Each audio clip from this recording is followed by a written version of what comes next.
అర్హత ఉన్న ప్రతి కుటుంబానికి సంక్షేమ పథకాలు అందేలా చూడాలని ముఖ్యమంత్రి చంద్రబాబు నాయుడు ఆదేశించారు. ప్రభుత్వ పథకాల లబ్ధిని ఉపయోగించుకుని పేద మధ్యతరగతి కుటుంబాలు అభివృద్ధి సాధించాలని ఆకాంక్షించారు. దీన్ని దృష్టిలో పెట్టుకుని ఫ్యామిలీ బెనిఫిట్ కార్డు తీసుకొస్తున్నామని సీఎం వెల్లడించారు. మహిళలపై నేరాలను ఎట్టి పరిస్థితుల్లోనూ ఉపేక్షించవద్దని, మహిళలపై లైంగిక దాడులకు పాల్పడే వారికి కఠిన శిక్షలు పడేలా చూడాలన్నారు. తప్పు చేయాలంటే నేరస్తులు భయపడేలా ఉండాలన్నారు. ఆ పరిస్థితి వచ్చేలా పోలీసింగ్ ఉండాల్సిన అవసరం ఉందన్నారు. ముఖ్యమంత్రి క్యాంపు కార్యాలయంలో ఆర్టీజీఎస్ వివిధ శాఖల పనితీరుపై సీఎం చంద్రబాబు నిన్న సమీక్షించారు. ఈ సందర్భంగా ముఖ్యమంత్రి మాట్లాడుతూ అభివృద్ధి, సంక్షేమం అనేది సమపాళ్లలో అందిస్తూ పాలన చేస్తున్నామని చెప్పారు. అర్హులైన ప్రతి ఒక్కరికి సంక్షేమ ఫలాలు అందాల్సిందేనని, ఈ మేరకు ఫ్యామిలీ బెనిఫిట్ కార్డులను రూపొందిస్తున్నామని అన్నారు.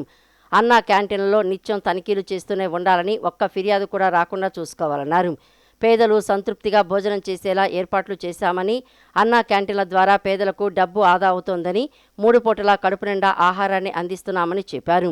అన్ని ప్రభుత్వ కార్యాలయాలు సోలార్ విద్యుత్ ఉత్పత్తి చేసేలా ప్యానెళ్లు ఏర్పాటు చేయాలని చెప్పారు. దీన్ని తప్పకుండా ఆచరించేలా చూడాలన్నారు. ఎక్కడా తాగునీటికి ఇబ్బందులు రాకుండా చర్యలు తీసుకోవాలని సూచించారు. వ్యవసాయాల్లో ఆధునిక పద్ధతులను అవలంబించేలా రైతుల్లో మరింత అవగాహన కల్పించాలన్నారు. వ్యవసాయంలో రీసెర్చ్ వర్క్ మరింత పెంచాలని, ఉద్యాన పంటల వైపు రైతులను మళ్లించడంతో పాటు ఉద్యాన పంటల వల్ల కలిగే లాభాలను రైతులకు వివరించాలన్నారు.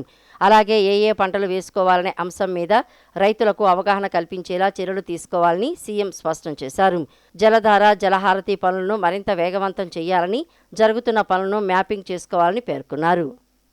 పరిశ్రమల్లో ఫైర్ సేఫ్టీ అధికారుల నియామకం తప్పనిసరి చేయడంతో పాటు వారి పనితీరుపై ర్యాండమ్ తనిఖీలు నిర్వహించాలని హోంమంత్రి వంగలపూడి అనిత తెలిపారు. లైసెన్స్ పొడిగింపులకు ఫైర్ సేఫ్టీ సర్టిఫికెట్లు తప్పనిసరి చేయాలని అధికారులకు ఆదేశాలు జారీ చేశారు. పాఠశాలలు, ఆసుపత్రులు, అపార్ట్మెంట్లలో ఫైర్ సేఫ్టీ అవగాహన కార్యక్రమాలు నిర్వహించడం, ఆపద మిత్ర తరహాలో యువత, విద్యార్థులకు స్వచ్ఛంద సేవా శిక్షణ విస్తరించాలని తెలిపారు. రాష్ట్ర అగ్నిమాపక శాఖ పనితీరుపై హోంమంత్రి వంగలపూడి అనిత సమగ్ర సమీక్ష నిర్వహించారు. రాష్ట్రంలో ఫైర్ స్టేషన్లు లేని 22 నియోజకవర్గాల పరిస్థితిపై అధికారులతో చర్చించిన మంత్రి కొత్తగా ప్రతిపాదించిన 5 ఫైర్ స్టేషన్ల ఏర్పాటు ప్రక్రియను వేగవంతం చేయాలని ఆదేశించారు. ప్రత్యేకంగా విశాఖపట్నం పశ్చిమ నియోజకవర్గంలోని పారిశ్రామిక ప్రాంతాల్లో పరిశ్రమల భాగస్వామ్యంతో ఫైర్ స్టేషన్లు ఏర్పాటు చేసే అవకాశాలను పరిశీలించాలని సూచించారు. అగ్నిమాపక శాఖలో ఉన్న సిబ్బంది కొరతను దృష్టిలో ఉంచుకుని అవసరమైన 1275 పోస్టులను దశలవారీగా భర్తీ చేయాలని, ఇప్పటికే జాబ్ క్యాలెండర్లో ఉన్న 305 పోస్టుల నియామక ప్రక్రియను వేగవంతం చేయాలని అధికారులను ఆదేశించారు. అగ్నిమాపక సిబ్బంది స్పందన సమయాన్ని ప్రస్తుతం ఉన్న 25 నుంచి 30 నిమిషాల నుంచి 15 నిమిషాలకు తగ్గించేలా ప్రత్యేక కార్యాచరణ రూపొందించేలా మంత్రి స్పష్టం చేశారు. పరిశ్రమల సహకారంతో ఫైర్ అవుట్ పోస్టులు ఏర్పాటు చేయటం, ఫైర్ టెండర్ల వినియోగంపై ఆడిట్ నిర్వహించటం, సెజ్ ప్రాంతాల్లో సమిష్టి ఫైర్ స్టేషన్ల ఏర్పాటు అంశాలను పరిశీలించాలని సూచించారు. అడవి అగ్ని ప్రమాదాల నియంత్రణలో భాగంగా డ్రోన్ల వినియోగం, హాజర్డ్ సైన్ బోర్డుల ఏర్పాటు, వ్యర్థాల సరైన వర్గీకరణ లేకపోవడం వల్ల సంభవించే అగ్ని ప్రమాదాల నివారణపై ప్రత్యేక దృష్టి పెట్టాలని మంత్రి సూచించారు. అలాగే సింగపూర్, స్విట్జర్లాండ్తో పాటు ఛత్తీస్గఢ్, చండీగఢ్ రాష్ట్రాల విపత్తు నిర్వహణ విధానాలను అధ్యయనం చేసి రాష్ట్రంలో అమలు చేయగల అంశాలపై నివేదిక సమర్పించాలని అధికారులను ఆదేశించారు. అగ్నిమాపక అత్యవసర సేవలను 112 సేవతో సమన్వయం చేసి ఆధునిక సాంకేతికతో సేవలను మరింత బలోపేతం చేయాలని మంత్రి అనిత స్పష్టం చేశారు. తమ ప్రభుత్వం రాష్ట్రాన్ని అభివృద్ధి చేస్తుంటే చూసి ఓర్వలేక జగన్ రెడ్డి విషయం చెబుతున్నారని మంత్రి కొల్లు రవీంద్ర ధ్వజమెత్తారు. జగన్ రెడ్డి లాంటి దుర్మార్గుడి చూపు రాష్ట్రంపై పడకూడదని నాడు ఆయన తండ్రే తరిమేశారని ఆరోపించారు. ప్రజావేదిక కూల్చివేతతో జగన్ రెడ్డి రాష్ట్రంపై తన దుర్మార్గాలకు శ్రీకారం చుట్టారని దుయ్యబట్టారు. 3 రాజధానుల పేరుతో అధికారంలో ఉన్న 5 ఏళ్లు అరాచకం సృష్టించారని ఆగ్రహం వ్యక్తం చేశారు. పేదల బియ్యాన్ని పందికొక్కులా పొక్కేసినోళ్లు కూడా నీతులు మాట్లాడటం విడ్డూరంగా ఉందని ఎద్దేవా చేశారు. జగన్ తన తండ్రి అధికారాన్ని అడ్డం పెట్టుకుని క్విడ్ ప్రో కో ద్వారా ప్రజల ఆస్తులను దోచేశారని మండిపడ్డారు. మచిలీపట్నంలోని తన కార్యాలయంలో మంత్రి కొల్లు రవీంద్ర విలేకరుల సమావేశం నిర్వహించారు. సమావేశంలో ఆయన మాట్లాడుతూ 5 ఏళ్లు అడ్డగోలుగా దోచుకుని అమరావతి నిర్మాణంపై నిందలు వేయటం సిగ్గుచేటని అన్నారు. మావిగన్ అంటూ ఇప్పుడు మాట్లాడే వైసీపీ నేతలు గత 5 ఏళ్లు ఏం చేశారని ప్రశ్నించారు. జగన్ రెడ్డికి భజన చేయటం తప్ప వైసీపీ నేతలు సొంత బుర్రలు వాడటం మానేశారని సెటైర్లు గుప్పించారు. అమరావతి రాజధాని అని ఒకసారి, 3 రాజధానులు అని మరోసారి, ఇప్పుడు మావిగన్ అంటూ నీతిలేని వ్యాఖ్యలు చేస్తున్నారని కొల్లు రవీంద్ర ధ్వజమెత్తారు. కృష్ణా, గుంటూరు జిల్లాలోని వైసీపీ నేతలు జగన్ రెడ్డికి భజన చేయటం తప్ప రాష్ట్ర అభివృద్ధి పట్టదా అని నిలదీశారు. 3 ప్రాంతాల అభివృద్ధి లక్ష్యంగా కూటమి ప్రభుత్వం కృషి చేస్తోందని పేర్కొన్నారు. రాయలసీమకు గతంలో కియా, ఇప్పుడు డ్రోన్స్, డిఫెన్స్, రాయల్ ఎన్ఫీల్డ్ తీసుకువచ్చామని ప్రస్తావించారు. ఉత్తరాంధ్రలో Bhogapuram Google data centre, ఆర్సెల్ఆర్ Mittal ఏర్పాటు చేస్తున్నామని తెలిపారు. ఇప్పుడు నీతులు మాట్లాడుతున్న బియ్యం దొంగ 5 ఏళ్ల బందరు పోర్టు ఎందుకు పూర్తి చేయలేదో సమాధానం చెప్పాలని డిమాండ్ చేశారు. పేర్ని నాని తన స్థాయి మరిచి ప్రధానమంత్రి నరేంద్ర మోడీ గురించి మాట్లాడుతున్నారని కొల్లు రవీంద్ర తీవ్ర ఆగ్రహం వ్యక్తం చేశారు. నీతి కౌరులు చెప్తా ఉన్నారు. తప్పులు చేసినటువంటి వ్యక్తులు అక్కడ ఏమీ లేకపోయినా దాన్ని అభూత కల్పన చేస్తూ ఉన్నారు. ఈరోజు మనం చూసాం, ఆ రోజున తాకట్టు పెట్టారు రాష్ట్రాన్ని. అనేక కార్పొరేషన్లు అమ్మేశారు, భూములు అమ్మేశారు. మరి అన్ని ప్రాంతాల్లో కూడా భూములు దోచేసినటువంటి సందర్భాన్ని మనం చూసాం. వాళ్ళు తాకట్టు పెట్టి చివరికి మద్యం వ్యాపారాన్ని కూడా తాకట్టు పెట్టినటువంటి వ్యక్తి జగన్మోహన్ రెడ్డి. ఇవాళ ఆయన కూడా మాట్లాడుతూ ఉన్నాడంటే నిజంగా సిగ్గుచేటుగా ఉంది వాళ్ళ వ్యక్తులు చేస్తున్నటువంటి విధానం. పచ్చి అబద్ధాలు మాట్లాడుతూ ఉన్నారు. ఇవాళ చాలా పారదర్శకంగా అమరావతిలో 5 ఏళ్ళు మీరేం చేయలేదే, శ్మశానం అన్నారే అమరావతిని, బీడు భూములు ఉన్నాయి అన్నారే అమరావతిని ఒక ఉద్దేశపూర్వకంగా సర్వనాశనం చేయాలని ప్రయత్నం చేసినటువంటి వ్యక్తి జగన్మోహన్ రెడ్డి కాదా? ఇవాళ మీరు అక్కడికి వచ్చి రైతులకు అన్యాయం జరిగిపోతుందని చెప్పి ఒక అసత్యపు ప్రచారం చేయడానికి మీరు ప్రయత్నం చేస్తూ ఉన్నారు. ఇది చాలా దురదృష్టకరం.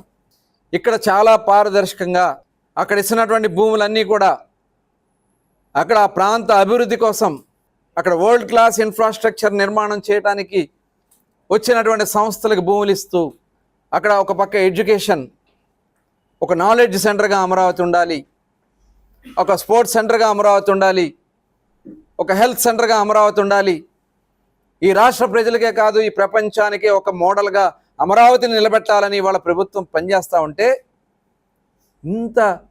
ఇంత నీచమైనటువంటి దిగజారుడు స్టేట్మెంట్ చేస్తున్నటువంటి వ్యక్తుల్ని ఏమనాలి? రైతుల్లో లేనటువంటి అపోహలు సృష్టించడానికి మీరు చేసినటువంటి ఇంతకంటే నీచం ఇంకోటి ఉంటుంది. 2 లక్షల మెట్రిక్ టన్నుల బాయిల్డ్ రైస్ ను ప్రభుత్వం తొలిసారి కొనటం వల్ల వేలాది మంది రైతులకు మేలు కలుగుతోంది. దీంతో పాటు 10% బ్రోకెన్ రైస్ కూడా తీసుకోవాలని ప్రభుత్వం నిర్ణయించిందని మంత్రి నాదెండ్ల మనోహర్ అన్నారు. ఇప్పటి వరకు రబీలో 27 లక్షల మెట్రిక్ టన్నుల ధాన్యం సేకరణలో భాగంగా ఇప్పటి వరకు 19.70 లక్షల ధాన్యం సేకరించామన్నారు. మరో నెల రోజుల పాటు ఇంకా సమయం ఉందన్నారు. ఇప్పటి వరకు 4,600 కోట్ల ధాన్యం సొమ్మును 1.90 లక్షల మంది రైతుల ఖాతాల్లో విజయవంతంగా 24 గంటల్లో వేయగలిగామన్నారు. విజయవాడ కానూరులోని సివిల్ సప్లైస్ రాష్ట్ర కార్యాలయంలో రబీ ధాన్యం సేకరణపై మంగళవారం ఏర్పాటు చేసిన పాత్రికేయుల సమావేశంలో పౌర సరఫరాల శాఖ మంత్రి నాదెండ్ల మనోహర్ మాట్లాడారు. రబీ ధాన్యం సేకరణలో పౌర సరఫరాల శాఖ ప్రణాళిక, సన్నద్ధత క్షేత్రస్థాయిలో స్పష్టంగా కనిపిస్తోందన్నారు. రబీలో రికార్డు స్థాయిలో అన్ని జిల్లాల్లోనూ ధాన్యం సేకరణ చేయగలిగామని చెప్పారు. దీనికి తోడు కేంద్ర ప్రభుత్వం బాయిల్డ్ రైస్ కొనేందుకు కూడా అనుమతి ఇవ్వడం వల్ల దానిని బొండాలు రకం ధాన్యం కొనేందుకు ఉపయోగించుకోవడం ద్వారా వేలాది మంది రైతులకు మేలు జరుగుతుందన్నారు. రబీ సీజన్లో ఎన్టీఆర్ జిల్లాలో కొన్ని చోట్ల ప్రాధాన్యం లేని వరి రకం ముఖ్యంగా 1010, PR126 వేయడం వల్ల అధికంగా బ్రోకెన్ రైస్ సమస్య వస్తోందన్నారు. సాధారణ రకం ధాన్యానికి 25% వరకు బ్రోకెన్ రైస్ వస్తే ప్రాధాన్యం లేని 1010, PR126 రకానికి 45 నుంచి 50% మేర బ్రోకెన్ రైస్ వస్తోందని ఇది మా అధికారుల అధ్యయనంలో తేలిందన్నారు. ఎన్టీఆర్ జిల్లాలో ఈ రకం ఎక్కువగా పండించడంతో ఈసారి దిగుబడి పెరగడంతో పాటు తరుగు విషయంలో కూడా ఇబ్బందులు ఏర్పడుతున్నాయన్నారు. ఏ విధంగా ధాన్యం కొనుగోలు చేసిన తర్వాత 24 గంటల్లోనే డబ్బులు వాళ్ళ ఖాతాలో జమ అవుతున్నాయో వాళ్ళందరూ కూడా స్వయంగా చూసి ఆశ్చర్యపోయే విధంగా ఈ కార్యక్రమాన్ని ప్రజల్లోకి తీసుకెళ్ళాం. దాంతో సరిపెట్టుకోలేదు, మా అంతటే మేమే వీలైనంత త్వరలో రైతాంగానికి పారదర్శకంగా నిజాయితీగా ఈ కార్యక్రమాన్ని వాళ్ళకి అందుబాటులో తీసుకొచ్చే విధంగా చేద్దామని మిల్లర్లు క్షేత్రస్థాయిలో ప్రభుత్వ వారధులుగా నిలబడి రైతాంగానికి ఎక్కడ కూడా ఇబ్బంది కలగకూడదని మేము గత ప్రభుత్వం చేసిన కొన్ని పొరపాట్లని సర్దిద్దుకుంటూ ముందుకొచ్చాం. అందులో ప్రధానంగా రైతుకే మేము వెసులుబాటు కల్పించాం. మీరు ఏ మిల్లు అంటే ఆ మిల్లో మీరు అమ్ముకోవచ్చు మీ ప్రాంతంలో. అది మా సిస్టంలోనే దాన్ని క్రోడీకరించాం. అదేవిధంగా ఆ జిల్లా వరకు ఒకవేళ మూమెంట్ కావాలంటే స్థానికంగా ఉన్న మిల్స్ ఒక్కొక్కసారి కొన్ని జిల్లాల్లో ఆ స్థాయిలో ఉండకపోవచ్చు. పక్క జిల్లా నుంచి కూడా వాళ్ళకి ఆ వెసులుబాటు కల్పించే విధంగా రైతు కష్టం కల్పించకూడదనే ఉద్దేశంతో మేము ఆ సంస్కరణ కూడా తీసుకొచ్చాం. వీటితో పాటు ఈ కేవైసీ తూచా తప్పకుండా చేసి రైతు ఖాతాలోనే డబ్బులు జమ చేసే విధంగా ఒక సంస్కరణ తీసుకొచ్చాం. మొట్టమొదటిసారి గత సంవత్సరంలో మేము చేపట్టిన సంస్కరణలు ఈ సంవత్సరం ఖరీఫ్లో రాష్ట్ర వ్యాప్తంగా మేము 48,70,000 మెట్రిక్ టన్నుల ధాన్యం కొనుగోలు చేశాం. 7,83,000 మంది రైతాంగం దగ్గర వాళ్ళు కష్టపడి పండించిన ఈ ధాన్యాన్ని 11,557 కోట్ల రూపాయలతోటి మేము కొనుగోలు చేయడం జరిగింది. హనుమాన్ జయంతి సందర్భంగా విశ్వ హిందూ పరిషత్ విజయవాడ మహానగర్ ఆధ్వర్యంలో నిన్న సాయంత్రం విజయవాడలో భారీ శోభాయాత్ర నిర్వహించారు. మంత్రి సత్యకుమార్, ఎంపీ కేశినేని శివనాథ్, యువత, మహిళలు, హిందూ ధార్మిక సంస్థలు, భక్తులు పెద్ద సంఖ్యలో పాల్గొన్నారు. కాషాయ జెండాలు, భజనలు, డప్పు వాయిద్యాలు, హనుమాన్ నామస్మరణలతో యాత్ర భక్తి రసమయంగా మారింది. జై హనుమాన్, జై శ్రీరామ్, జై జయధ్వానాలతో బీఆర్టీఎస్ రోడ్డు నుంచి పాల ఫ్యాక్టరీ వరకు అత్యంత వైభవంగా సాగింది. హనుమత్ జయంతి సందర్భంగా మంగళవారం హనుమాన్ శోభాయాత్రను విజయవాడలో వైభవంగా నిర్వహించారు.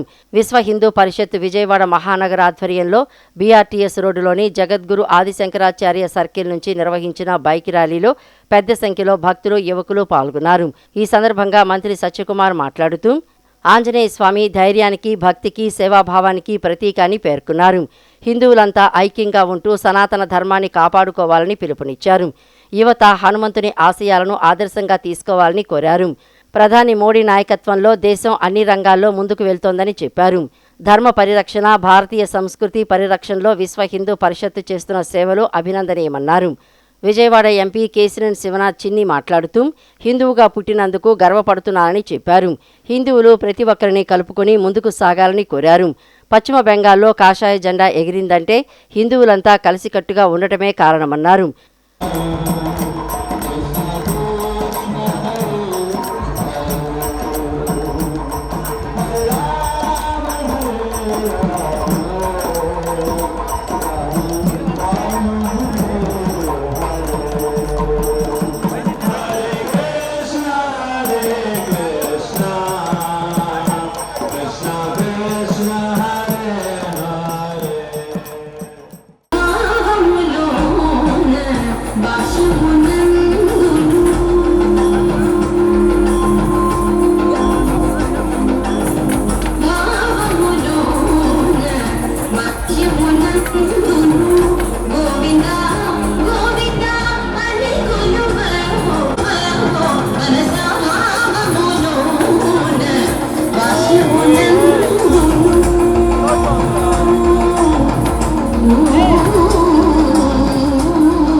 కాషాయ రంగు రెపరెపలాడుతుంది. మొన్నే చూసాం పశ్చిమ బెంగాల్లో కూడా కాషాయ రంగు రెపరెపలాడింది. అది మీ అందరి యొక్క గట్టి కృషే. నిజంగా మరి బంగ్లాదేశ్ నుంచి వచ్చే చోరబాట్లని అడ్డుకోవడానికి అందరం కూడా బంగ్లాదేశ్ నుంచి వెస్ట్ బెంగాల్లో కాషాయ రంగుని రెపరెపలాడించాం. అంతేకాకుండా ఏ రాష్ట్రంలో ఎన్డీఏ అధికారంలో ఉందో ఆ రాష్ట్రంలో ఎక్కడ మతద్వేషాలు కానీ ఉన్న దాఖాలే కూడా లేవంటే అది ఈ సమాజానికి ఉన్న గొప్పతనంగా నేను ఫీల్ అవుతాను. తప్పకుండా ఇవాళ ప్రధానమంత్రి నరేంద్ర మోడీ గారి ఆధ్వర్యంలో వికసిత్ భారత్ 2047 అని మనం ముందుకు వెళ్తున్నాం. వారి ఆధ్వర్యంలో ఇవాళ దేశం అంతా ప్రపంచం మెచ్చే విధంగా చూస్తే మన విదేశీ పాలసీ ఉంది. అన్నిటికన్నా ముఖ్యంగా మేక్ ఇన్ ఇండియా ప్రోగ్రాం ద్వారా ఇంకా మరింత ముందుకు వెళ్తున్నాం.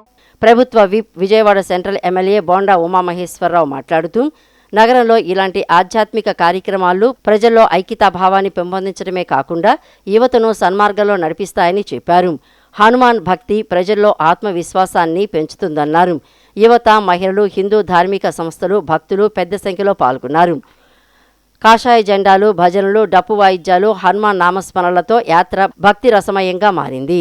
జై హనుమాన్, జై శ్రీరామ్, జయ జయ ధ్వానాలతో బీఆర్టీఎస్ రోడ్డు నుంచి పాల ఫ్యాక్టరీ వరకు అత్యంత వైభవంగా సాగింది. మూడోసారి అధికారంలోకి రావటం అంటే మామూలు విషయం కాదు. అంటే ఈ దేశాన్ని అన్ని విధాలుగా ముందుకు తీసుకెళ్తున్నటువంటి సమర్థ నాయకత్వం అవసరం ఈ దేశ ప్రజలు గుర్తించారనే విషయాన్ని ఈ సందర్భంగా తెలియజేస్తూ ఉన్నాం. ఖచ్చితంగా ఈ దేశం మందే, ఈ దేశాన్ని మనం రక్షించుకోవాలి, ఈ దేశాన్ని మనం కాపాడుకోవాలి, ఈ దేశ భవిష్యత్ తరాలకి మళ్ళా మన సంస్కృతి సాంప్రదాయాలు అలాగే శివాజీ మహారాజు లాంటి వీరోత్తములు తీరోత్తముల గురించి మనం చెప్పాల్సిన బాధ్యత మనందరి మీద కూడా ఉంది. అందుకనే ఈ బీఆర్టీఎస్ రోడ్లో ఆ రోజు మన సోదరులు శివాజీ కానీ, శివస్వామి గారు కానీ, ఇంకా మనందరి చేతుల మీదుగా శివాజీ మహారాజు యొక్క విగ్రహాన్ని ఆవిష్కరించుకోవడం జరిగిందనే విషయాన్ని కూడా 100 సంవత్సరాల పోరాటం చేసిన జాతి ఎవరు? ఏ ధర్మాన్ని ఆచరించే వాళ్ళు దేశానికి స్వతంత్రం తెచ్చారు? 200 సంవత్సరాలు బ్రిటిష్ వారనే క్రైస్తవులు ఈ దేశాన్ని ఆక్రమిస్తే వీరోచిత పోరాటం చేసి బలిదానాలు చేసి తమ ఊపిరి పోవల్ని ఉరికంబాల మీద వదిలి లాఠీ దెబ్బలకు, కరకి తుపాకీ తోటాలకు బలయ్యి దేశానికి స్వతంత్రం తెచ్చుకున్నాం. ఎవరు చేశారు బలిదానాలు? ఎవరు ఉరికంబారెక్కారు? ఎవరు తోటాలకు బలైపోయారు? 200 సంవత్సరాల పోరాటం తర్వాత స్వతంత్రం తెచ్చుకున్నటువంటి మనం ఇవాళ తృతీయ శ్రేణి పౌరులుగా జీవిస్తున్నాం. స్వతంత్రం కోసం సర్వం సమర్పణ చేసింది హిందువులు. మన ఆంధ్ర రాష్ట్రంలో ఒకసారి ఇలా శోభాయాత్ర జరిగినప్పుడు ఒక మీడియా మిత్రులతో మాట్లాడుతూ సంవత్సరం క్రితం చెప్పాను నేను, గుంటూరు విజయవాడ ప్రాంతంలో స్లీపర్ సెల్స్ ఉన్నట్లుగా మాకు అనుమానం ఉంది అని చెప్పాను. ఖచ్చితంగా ఈ మధ్యన స్లీపర్ సెల్స్ పట్టుకున్నారు. మనం ఇదే శోభాయాత్ర ఆంధ్రప్రదేశ్లో కడపలో పోలీస్ అధికారులు ఆపివేశారు. దేనికి ఆపివేసిన అవసరం దేనికి వచ్చింది? కూటమి ప్రభుత్వాన్ని మేము గౌరవిస్తాం, ఈ ప్రభుత్వాన్ని మేము మద్దతు తెలుపుతాం. కానీ హిందూ వ్యతిరేక కార్యక్రమాలకు పూనుకుంటే కనుక స్థానిక అధికారులు ఎవరైతే ఉన్నారో వారిని ఖచ్చితంగా మేము మా పోరాట పటిమని, పోరాట శక్తిని ప్రదర్శిస్తాం. ఈ కార్యక్రమంలో Sivaswami, Vijayakrishna super bazaar chairman Velaga Suresh, Shivaji, Bharatiya Janata Party నాయకులు తదితరులు పాల్గొన్నారు. స్థానిక సంస్థలకు సెప్టెంబర్లో ఎన్నికల నోటిఫికేషన్ వెలువడే అవకాశం ఉంది. డిసెంబర్లోగా ఎన్నికల ప్రక్రియ పూర్తి కానుంది. కొత్త సంవత్సరం నాటికి నూతన పాలక వర్గాలు కొలువు తీరనున్నాయి. ఈ మేరకు రాష్ట్ర ఎన్నికల సంఘం ముందస్తు ఏర్పాట్లు చేస్తోంది. రాష్ట్ర ఎన్నికల కమిషనర్ అనిల్ చంద్ర పునేట పంచాయతీరాజ్, గ్రామీణాభివృద్ధి, పురపాలక, పట్టణాభివృద్ధి, బీసీ సంక్షేమ శాఖల ముఖ్య కార్యదర్శులు, కమిషనర్లతో నిన్న సమావేశం నిర్వహించారు. ఇందులో ఎన్నికల ముందస్తు ఏర్పాట్లపై ప్రధానంగా చర్చించారు. గడువులుగా ప్రక్రియ పూర్తి చేసేందుకు సహకరించాలని ఎస్సీ కోరారు. స్థానిక సంస్థల్లో బీసీ రిజర్వేషన్లపై డెడికేటెడ్ కమిషన్ వచ్చే నెలలో ప్రభుత్వానికి నివేదిక ఇవ్వనుందని తెలుస్తోంది. జూలైలో రిజర్వేషన్లు ఖరారు చేసే అవకాశం ఉంది. ఆ తర్వాత ఓటర్ల జాబితాల ప్రచురణ, పోలింగ్ కేంద్రాల ఏర్పాటు వంటివి పూర్తి చేసి ఎన్నికల నిర్వహణకు సెప్టెంబర్లో నోటిఫికేషన్ ఇవ్వనున్నట్లు సమాచారం. బాపట్ల జిల్లాలోని ప్రముఖ పర్యాటక కేంద్రమైన సూర్యలంక బీచ్ ను అంతర్జాతీయ స్థాయి పర్యాటక గమ్యస్థానంగా తీర్చిదిద్దడమే కూటమి ప్రభుత్వ లక్ష్యమని రాష్ట్ర పర్యాటక, సాంస్కృతిక, సినిమాటోగ్రఫీ శాఖ మంత్రి కందుల దుర్గేష్ ప్రకటించారు. ముఖ్యమంత్రి చంద్రబాబు నాయుడు, ఉప ముఖ్యమంత్రి పవన్ కళ్యాణ్లు 2029 నాటికి ఆంధ్రప్రదేశ్ ను ప్రపంచ పర్యాటక గమ్యస్థానంగా తీర్చిదిద్దాలని లక్ష్యంగా నిర్ణయించుకున్నారని, ఈ క్రమంలో అకుంఠిత దీక్షతో వారు పనిచేస్తున్నట్లు మంత్రి దుర్గేష్ వివరించారు. బాపట్ల జిల్లాలోని సూర్యలంక బీచ్లో నిర్వహించిన అభివృద్ధి పనుల సమీక్షా సమావేశంలో రాష్ట్ర పర్యాటక, సాంస్కృతిక, సినిమాటోగ్రఫీ శాఖ మంత్రి కందుల దుర్గేష్ పాల్గొన్నారు. ఈ కార్యక్రమంలో రెవెన్యూ శాఖ మంత్రి Anagani Satyaprasad, Bapatla MLA Vegesina Narendra Varma, AP TDC chairman Nookasani Balaji, జిల్లా కలెక్టర్ వినోద్, ఎస్పీ ఉమామహేశ్వరరావు మరియు పర్యాటక శాఖ అధికారులు పాల్గొన్నారు. అనంతరం పలు అభివృద్ధి పనులకు మంత్రులు కందుల దుర్గేష్, అనగాని సత్యప్రసాదులు భూమి పూజ చేశారు. సూర్యలంక బీచ్కు బే ఆఫ్ బాపట్ల పేరుతో బ్రాండింగ్ ప్రారంభించారు. కుటుంబంతో సరదాగా బీచ్లో గడిపేలా ఏర్పాట్లు చేస్తామని వెల్లడించడంతో పాటు ఫెస్టివల్ కార్నివాల్ నిర్వహిస్తామని ప్రకటించారు. సమీక్ష అనంతరం బ్లూవే అడ్వెంచర్స్ సంస్థ ఆధ్వర్యంలో ఏర్పాటు చేసిన జెట్ స్కీ రైడ్స్ను మంత్రి దుర్గేష్ ప్రారంభించారు.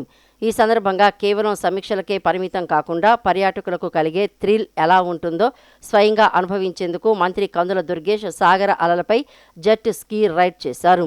సాహస క్రీడలకు సూర్యలంక కేర్ ఆఫ్ అడ్రస్గా మారుతుందని ఆయన ఈ సందర్భంగా ఈ ప్రాంత అభివృద్ధి కోసం విశేషంగా కృషి చేస్తున్నటువంటి స్థానిక శాసనసభ్యులు నరేంద్ర వర్మ గారు, అదేవిధంగా టూరిజం అంటే ఒక ప్యాషన్తో పనిచేస్తున్నటువంటి చైర్మన్ శ్రీ నుక్సాన్ బాలాజీ గారు, అదేవిధంగా ఈ జిల్లా కలెక్టర్గా ఈ ప్రాంతాన్ని అభివృద్ధి చేయాలి, ఒక పక్కన ఆక్వాకల్చర్ ఉన్నప్పటికీ కూడా టూరిజంలో కూడా దీన్ని అగ్రశ్రేణి జిల్లాగా రూపొందించాలనేటువంటి ఆలోచనతో నిరంతర నిర్విరామ కృషి చేస్తున్నటువంటి కలెక్టర్ వినోద్ కుమార్ గారు, అదేవిధంగా శాంతి భద్రతల పరిరక్షణ ధ్యేయంగా పనిచేస్తున్నటువంటి ఎస్పీ ఉమామహేశ్వరరావు, టూరిజం శాఖ వివిధ స్థాయిలో ఉన్నటువంటి అధికారులు, మీడియా మిత్రులు, ఇక్కడికి విచ్చేసినటువంటి పర్యాటకులు, ముఖ్యంగా ఇవాళ ఈ కూటమి ప్రభుత్వం ఈ కార్యక్రమాలు నిర్వహించడానికి ప్రధాన కారకులైనటువంటి తెలుగుదేశం, జనసేన, భారతీయ జనతా పార్టీల కార్యకర్తలందరికీ కూడా నమస్సుమాన్యం తెలియజేస్తా ఉన్నాను. ఇప్పుడే నేను కలెక్టర్ గారిని అడిగాను, చాలా యాక్టివిటీస్ మనం ఇక్కడ టేకప్ చేస్తున్నాం కదండి. 974 కిలోమీటర్ల పొడవున్నటువంటి సముద్ర తీరం ఆంధ్రప్రదేశ్లో, ఇక్కడ బాపట్ల జిల్లాలో లెంత్ ఎంత ఉందని నేను అడిగితే వారు చెప్పారు ఒకే 1 కిలోమీటర్ ఉందట ఇక్కడ బాపట్లలో సముద్ర తీరం. సూర్యలంక, ముఖ్యంగా సూర్యలంక ప్రాంతంలో ఒకే 1 కిలోమీటర్ ఉంది ఇక్కడ. అయితే ఇవాళ మీరు చూస్తే ముఖ్యమంత్రి గారి యొక్క ఆలోచన ఆంధ్రప్రదేశ్ని 2029 వచ్చే నాటికి ప్రపంచ పర్యాటక గమ్యస్థానంగా నిలబెట్టాలనేది వారు అకుంఠిత దీక్షతో చేస్తున్నటువంటి కార్యక్రమం. వారికి సహకారం అందిస్తున్నటువంటి ఉప ముఖ్యమంత్రి పవన్ కళ్యాణ్ గారు, ఆ బాటలో మేమందరూ కూడా నడుస్తూ ఉన్నాం. అయితే మీకు ఇక్కడ ఈ ప్రత్యేకించి ఈ సూర్యలంక బీచ్కి సంబంధించి ఒక మాట చెప్పాలి.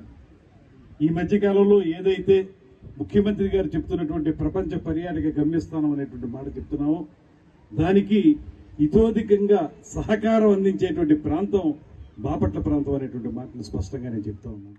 రాష్ట్రంలోని ఆక్వా రైతులను ఇబ్బందులకు గురిచేసే విధంగా రొయ్యల ఫీడ్ కంపెనీలు ఏకపక్షంగా ధరలు పెంచడం సరైన విధానం కాదని రాష్ట్ర వ్యవసాయ మత్స్యశాఖల మంత్రి కింజరాపు అచ్చెన్నాయుడు పేర్కొన్నారు. రొయ్యల ఫీడ్ తయారీలో ఉపయోగించే ముడి పదార్థాల ధరలు పెరిగిన నేపథ్యంలో వనామీ ఫీడ్పై కిలో 8 రూపాయలు, టైగర్ రొయ్యల ఫీడ్పై కిలోకు 10 రూపాయలు పెంచినట్లు సమాచారం అందిందన్నారు. ఇప్పటికే సాగు వ్యయాలు పెరిగి తీవ్ర ఇబ్బందులు ఎదుర్కొంటున్న రైతులపై ఈ ధరల పెంపు మరింత భారం మోపే పరిస్థితి తీసుకొచ్చిందని తెలిపారు. రాష్ట్రంలోని ఆక్వా రైతులను ఇబ్బందులకు గురిచేసే విధంగా రొయ్యల ఫీడ్ కంపెనీలు ఏకపక్షంగా ధరలు పెంచడం సరైన విధానం కాదని రాష్ట్ర వ్యవసాయ మత్స్యశాఖల మంత్రి కింజారపు అచ్చెన్నాయుడు అన్నారు.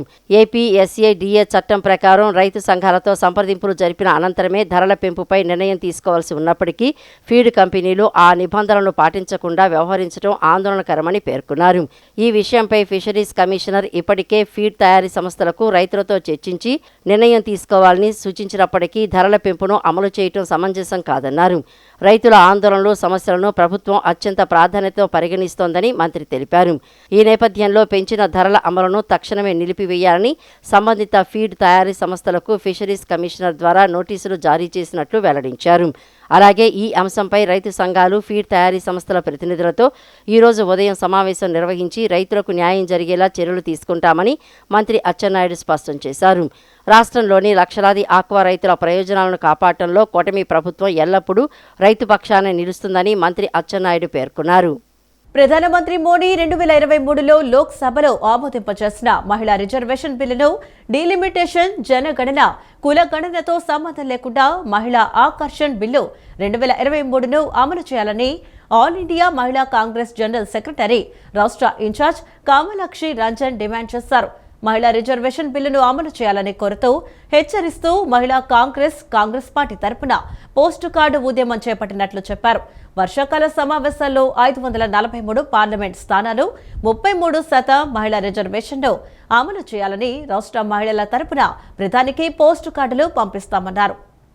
విజయవాడ ఆంధ్రరత్న భవన్లో నిర్వహించిన విలేకరుల సమావేశంలో ఆల్ ఇండియా మహిళా కాంగ్రెస్ జనరల్ సెక్రటరీ, రాష్ట్ర in-charge Kamalakshi Ranjan, all India మహిళా Congress secretary in-charge Aditha Swapna, Congress party రాష్ట్ర మహిళా అధ్యక్షురాలు అమర్జహా బేగ్ మొహమ్మద్ పాల్గొన్నారు.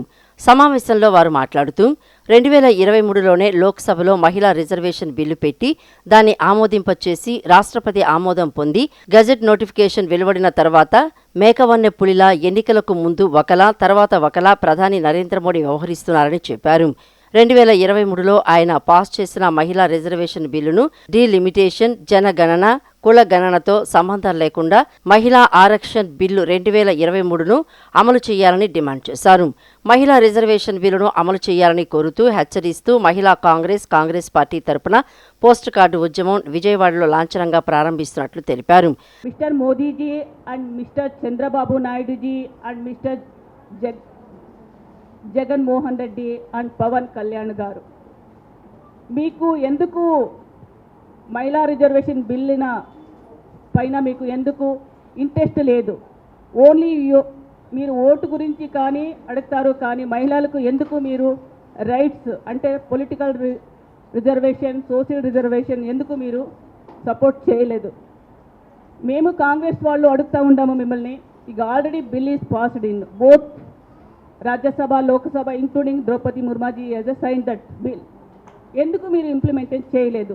ఓన్లీ మీరు సెన్సస్ కావాలా, జాతి గణతి కావాలా, జనగణన కావాలంటే అడుగుతూ ఉన్నారు. ఎందుకు మీకు ఇంత టైం ఉంది కదా, 2024లో ఎందుకు మీరు ఇంప్లిమెంటేషన్ చేయలేదు, జనగణతి చేయలేదు? ఎందుకని మేము అడుగుతూ ఉంటాం మహిళా కాంగ్రెస్ గురించి. మహిళలకి 33% రిజర్వేషన్లు అమలు చేస్తామని 2023లోనే లోక్సభలో బిల్లు పెట్టి దాన్ని ఆమోదింపజేసి రాష్ట్రపతి ఆమోదం పొంది మరి గెజిట్ నోటిఫికేషన్ విడుదలైన తర్వాత మేకవన్న పులిలాగా ఎలక్షన్కి ముందు ఒకలా, ఎలక్షన్ తర్వాత ఒకలా వ్యవహరించే మన దేశ ప్రధాని నరేంద్ర మోడీ గారి తీరుని నిరసిస్తూ ఆయన ఏదైతే బిల్లుని పాస్ చేశారో 2023లో ఎటువంటి ఆంక్షలు లేని డీలిమిటేషన్ కానీ, జనగణన కానీ, కులగణన కానీ దేనితో కూడా సంబంధం లేకుండా రాజధాని అమరావతి అభివృద్ధి ప్రాజెక్టులో భాగంగా నిర్మాణ పనులు వేగంగా జరుగుతున్నందున రాజధాని గ్రామాల రైతులు ఏపీసీఆర్డీఏ అధికారులకు సహకరించాలని ఏపీసీఆర్డీఏ అడిషనల్ కమిషనర్ ఏ భార్గవతేజ కోరారు. అలాగే రిటర్నబుల్ ప్లాట్లు పొందిన రైతులు స్థానికంగా అందుబాటులో ఉండే కాంపిటెంట్ అథారిటీ కార్యాలయాల్లో రిజిస్ట్రేషన్ పూర్తి చేసుకోవాలన్నారు. ప్రజా రాజధాని అమరావతి నగర నిర్మాణం నిమిత్తం భూసేకరణ కార్యకలాపాలకై ఐనవోలు, మల్కాపురం గ్రామాల్లో ఏపీసీఆర్డీఏ ఆధ్వర్యంలో మంగళవారం గ్రామసభ జరిగింది. గ్రామసభలో అడిషనల్ కమిషనర్ ఏ భార్గవతేజ, డైరెక్టర్ ల్యాండ్స్ ఎన్ వసంతరాయుడు, ఇతర ఏపీసీఆర్డీఏ అధికారులు హాజరయ్యారు. రాజధాని నగరంలో నిర్మిస్తున్న రహదారులు, ఎల్పీఎస్ జోన్లు తదితర అభివృద్ధి ప్రాజెక్టుల నిమిత్తం భూ సమీకరణ చేపట్టామని వారు వివరించారు. సమీకరణకు కొందరు రైతులు, భూ యజమానులు ముందుకు రానందున రైతులతో పలుమార్లు చర్చించిన అనంతరం నిర్ణీత విధానంలో మాత్రమే ఇటీవల భూసేకరణ ప్రక్రియకై నోటిఫికేషన్ విడుదల చేశామని అడిషనల్ కమిషనర్ వివరించారు. భూ సమీకరణలో పాల్గొనేందుకు రైతులకు ఇప్పటికే అవకాశం ఉందని, భూ సమీకరణ ప్రకటనలో పేర్లు ఉన్నప్పటికీ సంబంధిత రైతులు నిర్ణీత గడువులోపు భూ సమీకరణలో పాల్గొనేందుకు అవకాశం ఉందని అడిషనల్ కమిషనర్ గ్రామ సభలో స్పష్టం చేశారు. గ్రామస్తులు పలు సమస్యలు అడిషనల్ కమిషనర్ దృష్టికి తీసుకురాగా ప్రాధాన్యత క్రమంలో ప్రభుత్వ ఆదేశానుసారం ఆయా సమస్యలను పరిష్కరిస్తామని స్పష్టమైన హామీ ఇచ్చారు. గ్రామ సభలో స్పెషల్ డిప్యూటీ కలెక్టర్లు బి సాయి శ్రీనివాస నాయక్, పి మధుసూదన్ రావు, ఇతర అధికారులు పాల్గొన్నారు. ఈ వార్తలు ఇంతటితో సమాప్తం. నమస్కారం.